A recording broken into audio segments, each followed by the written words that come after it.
Yeah, bang, bang, well, I've had a good day today. I went to Northfields, met my mate John, just went had something to eat and just had a good talk. And we was talking for about 3 hours, you know what I mean? And he's like, he's got stories. He remembers stories. You know what? I was a bad bastard, you know that, honestly. I've done some really bad things, you know what I mean? And he was telling me about some of the things that I'd done. And because he used to sit down with another mate of mine, Gary, and talk about things, you know what I mean? And he remembers when it came on top of him, but over me, yeah? And he was talking to me about it. This geezer, I ain't saying his name, but he was selling some little pills, yeah? And he'd been selling loads and it all sort of like come back that the stuff he was selling was absolute poo. And, a lot of people were trying to find him because they want their money back. And so people get hold of me and saying, can you find the guy, Ray? I said, well, I don't want to get involved in that. He's what he's done. And you people are giving him money. You don't really get it tested. It's your fault, yeah? But then I thought, yeah, why not? There's plenty of money in this, you know what I mean? So I got all my mates and I said, look, what sort of money am I going to get out of this? I said, look, if you get the money back, we'll give you X amount, 10 here, 5 there, 4 there. I want about grands, £1,000, yeah? I went, no, you're what? Fair enough. Anyway, this geezer lived in the graveyard. Seriously, he was the groundsman for this big, great, massive graveyard. I mean, it's absolutely massive, Kingston, massive. And he's been having people over like for big time, and no one could get in to get hold of him. Yeah, so I got in there. I climbed over the wall, and the place he lives in is like a mansion. Yeah, so I decided to get into the house. So we knew he wasn't in, and I decided to try and get in the house. Well, he had all these windows with bars and gates and cages and everything, and it was virtually impossible to get in this gaff, yeah? So I at that time was a first class person of smashing doors down. It used to be my game, smashing doors down, yeah? And we couldn't get a car in there. You couldn't drive in there. So as I say, we climbed over. You got the big, massive gates, big high fences, everything. You can't get a car in there. That's why he feels quite comfortable. Yeah. And you go to the big house. It's got all gates up and everything. And the front door is one of them old fashioned church doors. Yeah, massive church door, and it's like hitting a brick wall. Right. And we was barging this door and we could not get in. And I said to my mate, listen, I might be able to do this, with my arse. Right, outside this big door was this like a bar that come round, yeah, where the old-fashioned people used to put walking sticks and all that in here. It was really old, this old bar, yeah, and it was like, this iron was really old wrought iron fucking thing, yeah, but it was big. And I got hold of this big bar and I started to whack my arse against against these two doors. And my mate said, it's going, mate. I'm not joking, mate. Right, it's going. And I was hitting this door for about 5 minutes, 10 minutes, and I could feel my back going when I was whacking it so hard. And it ain't moving too much, and my back's beginning to crack, yeah? And I thought, look, I'm going to crack my back here, mate, you know what I mean? So I had a breather, went back and done it again about 5 or 6 times, crack. He went, it's going, mate, but the door ain't going. The actual frame itself was going, the frame, yeah? And this place was, it was a real old gaff, yeah? And the bricks on it was like the old stocks, yeah? These old yellow stocks. And it was just so old. It was like ancient. And I was whacking this door, the frame around it was going, yeah?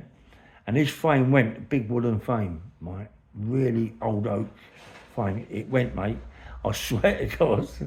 The whole of the door, I'd say 8 foot from one end to the other end, fell in like a shape, like a church shape, yeah? Fell in, crash. It fell in and all these bricks come down, All the bricks come down from the floors upstairs. It looked like the whole fucking building was going to fall down. Do you know what I mean? I shivered all over my face, and but it was all dust and bricks and everything. So anyway, I got in there, and we're looking around the gaff, looking around the place, and we turned it upside down, and we couldn't find nothing, you know. And so we thought, well, the best thing we can do, mate, is just wait for him, you know what I mean? I mean, no, we can't wait for him in the actual place. We've got to wait for him when he comes through and we're outside, yeah?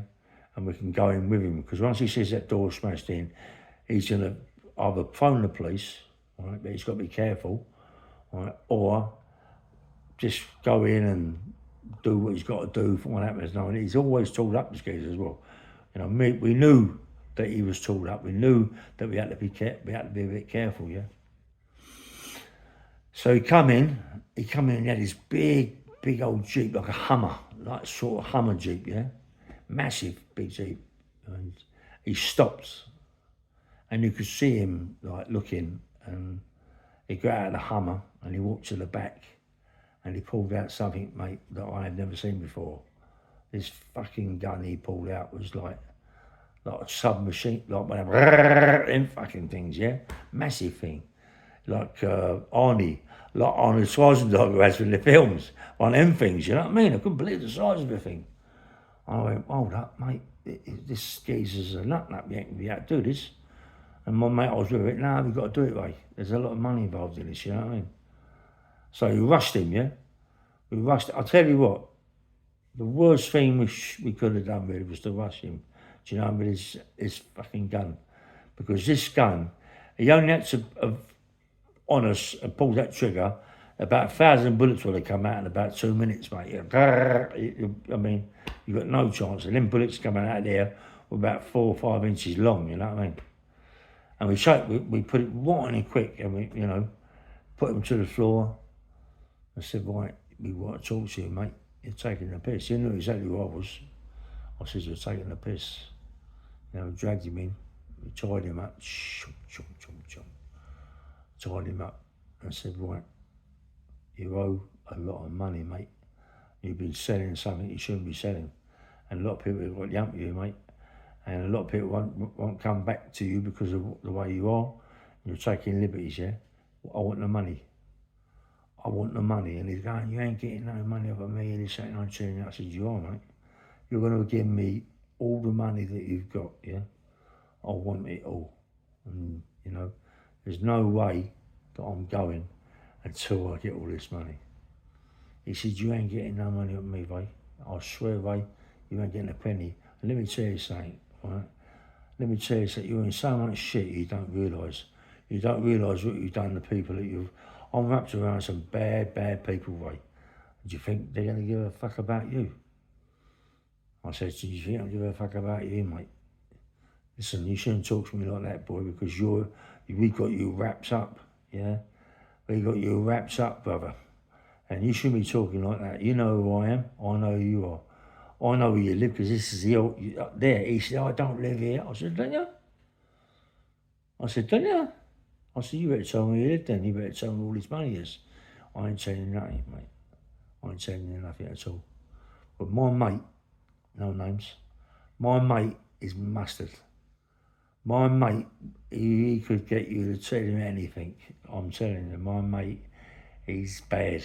He's bad. He's bad, mate. This geezer, he told my mate everything. It took my mate a bit of time. He told my mate everything, where it was, whereabouts, it was in the graves. This geezer puts it in the graves. Yeah, he does, yeah. He gets boxes, he digs part of the graves off, he puts them in, fills the stones over the top of the grave, and that's his little thing. There's about, I should think, 4,000 graves in this gap. It's massive, massive. He's got all big rooms he goes in and everything, you know what I mean? He can hide anything in there, yeah? And we walked out with a lot of money. I'm on about a lot of money, mate. I'm fortunes, yeah? And I phoned my pal up, one of my other mates. I said, listen, you better come round and get it. How much do you owe you? He went, bump. I said, come and get it. He went, what, all of it, Ray? I went, yeah, come and get it. I said, you told me what you promised me. I want that drink. And I tell you what, any problems here, you've got to be with me, yeah? He went, yeah, I'm with you 100%. But I knew it wouldn't be. I knew it wouldn't be, you know what I mean? So I give them back their money, less whatever it was, you know, and I took a little bit more extra because they was just happy to get all their money back. Well, not all of it, most of it, yeah. And I made a few more phone calls, got a few bob, and anyway, my mate who was with me today, right, he was telling me the story, and I thought, fucking hell, it's a long time ago. But I was also on the crack. Sometimes after the crack, you don't remember lots, you know what I mean? And it was just before I went away as well.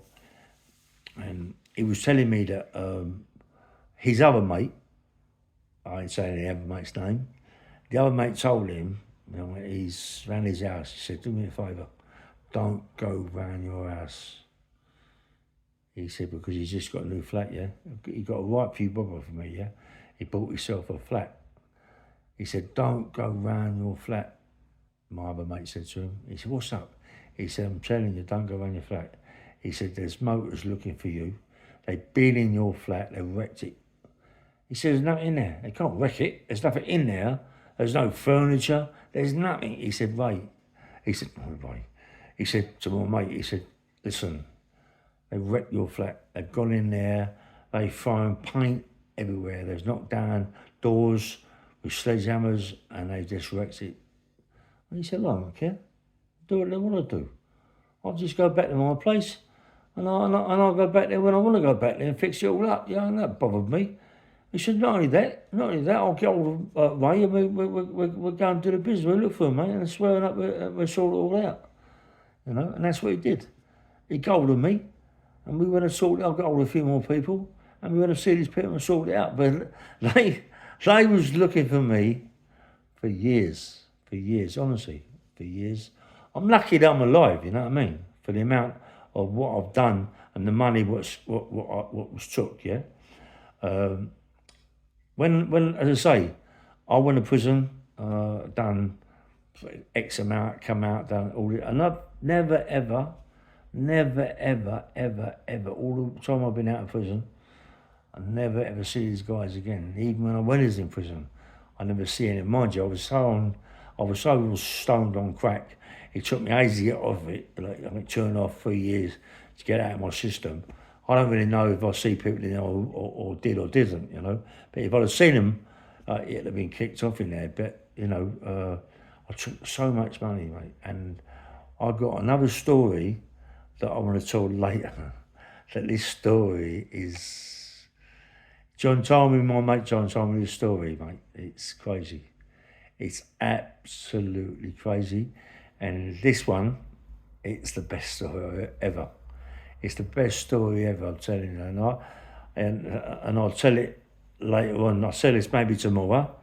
I'm going to put this one out now, yeah? But the other one, maybe tomorrow, the next day I'll put it out. It's mad, mate. It's absolutely mad. And we got fortunes out of this, Gaff. Absolute fortunes. But you always do. When people, right, take things and take liberties with people, and take things, and they call me to get it back. I'll get it back. I'll go and get it back. I was the enforcer bit. It's been with me for years. It's never gone since I worked with naughty people. You know, that's always been around me, being an enforcer and collecting money and doing things. Yeah, it's always been with me. Yeah, it's always been with me. But obviously, when I got my IPP, it sorted me right out. You know what I mean? It made me a different man. You know, but now I can tell the stories, you know, but when my mate's telling me the stories, I'm thinking, was I really like that? I'm lucky to be alive. I'm lucky to be around, mate. Anyway, bang, bang, Mel. Nice one.